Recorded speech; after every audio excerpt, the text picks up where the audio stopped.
the most painful leadership transition in a scaling tech company. It's not the CEO, it's not your first real CFO. It's the CTO at Series B. And most founders don't see it coming. I worked with a founder who had built an incredible product with his technical co-founder.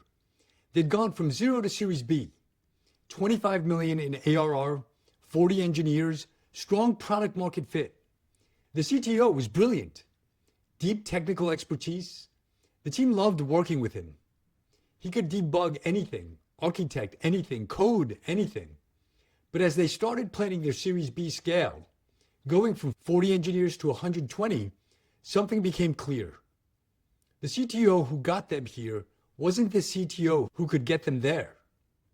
Not because he wasn't smart enough, but because the role had fundamentally changed, and he couldn't make that transition. 6 months later, after painful performance issues and several key engineers leaving, they made a change. Brought in a CTO who'd scaled engineering orgs from 30 to 300. Within 90 days, everything stabilized, but they'd lost 6 months of momentum and damaged relationships they couldn't fully repair. After more than 20 years of working with technical co-founders and CTOs, the CTO gauntlet at Series B breaks more engineering organizations than any technical problem ever will. Not because founders don't see it coming, but because they don't understand what actually changes. Your Series A CTO is fundamentally a senior IC with a fancy title. They're in the code daily. They're solving the hardest technical problems. They're the person who can debug the database bottleneck at 2 a.m. They're architecting major systems. They're reviewing code. They're shipping features. And at Series A, that's exactly what you need. When you have 15 engineers, your CTO needs to be your best engineer. Someone who can do the work, not just manage the work. But at Series B, the game changes completely. You're not managing 15 engineers anymore. You're building an organization that will scale to 100 engineers. And the skills that made someone an exceptional Series A CTO are completely different from what makes someone an exceptional Series B CTO. And here's what actually changes. At Series A, your CTO is solving technical problems. At Series B, your CTO is building the machine that solves technical problems. That's a completely different skill set. Let me break this down. At 15 engineers, your CTO can review every pull request. They can be in every important technical discussion. They can personally mentor every engineer. They can architect every major system. At 100 engineers, none of that works anymore. There aren't enough hours in the day. The CTO who tries to stay in every decision becomes a bottleneck. The CTO who tries to review every pull request slows down shipping. The CTO who tries to architect every system creates a single point of failure. At Series B, you need a completely different operating model. You need a CTO who can build leverage, who can hire and develop engineering leaders, who can create systems that allow the organization to move faster as it gets bigger, not slower, who can step back from the code and focus on the organization. And here's the uncomfortable truth. Most founding CTOs can't make that transition, not because they're not capable, but because everything that made them successful, deep technical expertise, hands-on problem solving, being the smartest person in the room, becomes counterproductive at scale. Let me give you a specific example. I worked with a Series B company that had a brilliant founding CTO, PhD from MIT, could code in any language, solved impossible technical problems. But when they tried to scale from 30 to 100 engineers, everything broke. Why? Because the CTO couldn't let go. Every major technical decision had to go through him. Every architecture review required his approval. Every hard problem escalated to him. And he thought this was good leadership. He thought this was ensuring quality. But what was actually happening?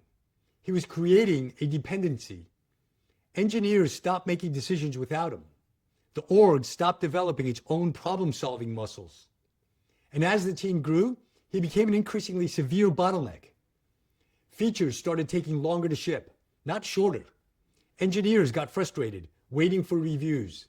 The best people started looking for places where they could have more autonomy. And the founder couldn't understand why this was happening. The CTO wasn't doing anything wrong on the surface. He was deeply involved. He was accessible. He cared about quality. But he was optimizing for technical excellence when he should have been optimizing for organizational velocity. You know what happened? They eventually had to make a change.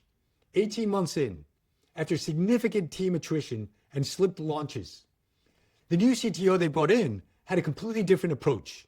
First week, he told the engineering leadership team, "I'm not here to be the smartest person in the room.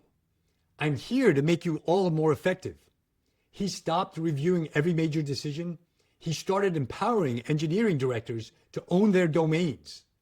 He built systems for how decisions get made instead of making the decisions himself.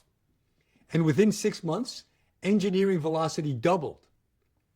Not because he was more technically brilliant than the previous CTO, but because he understood that his job wasn't to solve problems. His job was to build an organization that could solve problems without him. Think about what this means. From first principles, here's what's happening at the Series B transition.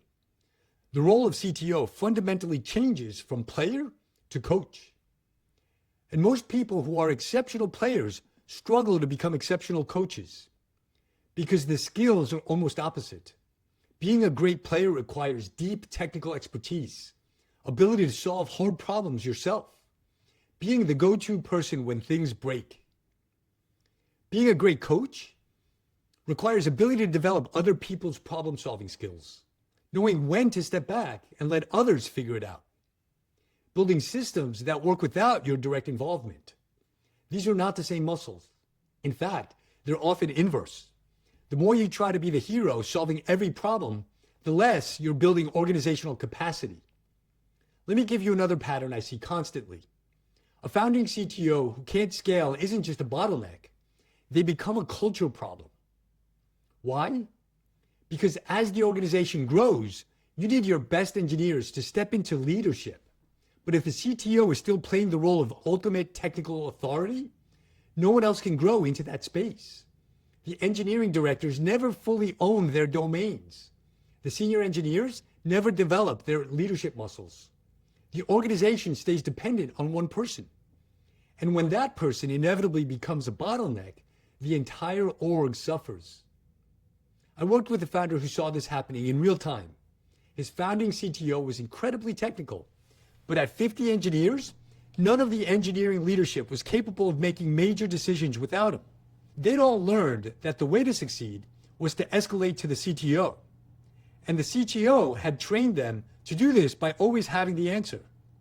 When the founder tried to scale to 100 engineers, he realized we don't have an engineering leadership team. We have a group of smart people who all report to one person. And that person is overwhelmed. That's when he knew they needed to make a change. Not because the CTO was bad, but because the CTO had accidentally prevented the development of the next layer of leadership. Here's my framework for evaluating whether your CTO can make the Series B transition. First signal, can they build and empower leaders below them? At Series B, you need director-level engineering leaders who can own major parts of the technical organization. If your CTO has hired strong directors and given them real ownership, that's a good sign. If your CTO is still the person making all the major technical decisions, that's a warning sign. Second signal, do they talk about organizational systems or technical problems? Listen to how your CTO spends their time and attention. Are they focused on building recruiting systems, onboarding programs, and decision-making frameworks? Or are they still deep in the architecture and the code? At Series B, you need the former. If you're getting the latter, that's a mismatch. Third signal, can they let things be good enough? This is the hardest one for founding CTOs. At Series A, you often need technical perfection. You're building the foundation. At Series B, you need velocity. You need to ship fast, learn, and iterate. The CTO who can't tolerate anything less than perfect becomes an anchor. Can your CTO prioritize speed over elegance when it matters? If not, they're optimized for the wrong stage. Fourth signal, are your best engineers growing or leaving? This is the ultimate test. If your senior engineers are developing leadership skills and getting promoted, your CTO is building the organization. If your senior engineers are leaving for places where they can have more impact, your CTO is the ceiling. Watch the attrition pattern. It will tell you everything. Now here's the hard conversation most founders avoid. What do you do when you realize your founding CTO can't make the transition? This is emotionally brutal. This is someone who built the product with you, someone who's been with you from the beginning, someone you trust completely. And now you're realizing they're not the right person for the next phase. Let me tell you how the best founders handle this. They have the honest conversation early, not at 18 months when it's already broken. At 12 months, when they see the pattern emerging, they sit down with the CTO and say, the role is changing. Here's what I'm seeing. Here's what we need for the next phase. And here's the honest question. Do you want to make the transition? And some CTOs will say yes. And with coaching, support, and deliberate skill development, they'll make it. They'll step back from the code. They'll build the leadership team. They'll develop the organizational muscles. And those are incredible success stories. But some CTOs will say no. Not explicitly, but through their actions. They'll keep trying to be the technical hero. They'll keep saying yes to scale, but acting like they're still a Series A. And when that happens, the founder has to make a decision. Do I let this continue and watch the engineering org struggle? Or do I make a change that will be painful but necessary? The founders who win make that change, not because they want to, but because they understand that building a great company requires having the right leaders at each stage. And sometimes the person who was perfect at one stage isn't the right person for the next. Here's the framework for making this transition well. First, be transparent about what's changing. Don't pretend that the role is the same. Explain what the organization needs at 100 engineers versus 30. Explain what success looks like for a CTO at this stage. Let them see the gap clearly. Second, offer real support if they want to make the transition. Bring in an executive coach who specializes in technical leadership. Connect them with other CTOs who've made this transition. Give them time and resources to develop the new skills. Third, create a clear timeline. Say, we need to see progress in these specific areas over the next 6 months. Don't leave it open-ended. Both of you need clarity on whether this is working. Fourth, have a backup plan. If it becomes clear they can't make the transition, what's the path forward? Can they move to a chief architect role? Can they become a technical advisor? Can you help them find their next thing where they'll thrive? And fifth, when you do make a change, communicate it clearly to the team. The team knows what's happening. They see the bottlenecks. They feel the frustration. Be honest about why you're making the change, and be respectful of what the previous CTO built. They were the right person for an earlier stage. That doesn't diminish what they accomplished. Here's what I want you to understand. The CTO gauntlet at Series B is predictable. It happens to almost every technical organization. And the companies that navigate it well aren't the ones with the most brilliant founding CTOs. They're the ones with the founders who recognize the transition early and handle it decisively. Because here's the truth. Your founding CTO might be the best engineer you'll ever work with, but that doesn't automatically make the best engineering leader for 100 engineers. Those are different roles. And treating them as the same role is how you end up 18 months into a painful situation. So if you're approaching Series B, start having these conversations now. Not after things break, now. Talk to your CTO about what changes. Talk to your board about what you're seeing. Talk to other founders who've been through this. And be willing to make the hard decisions based on what your company needs, not what's emotionally comfortable.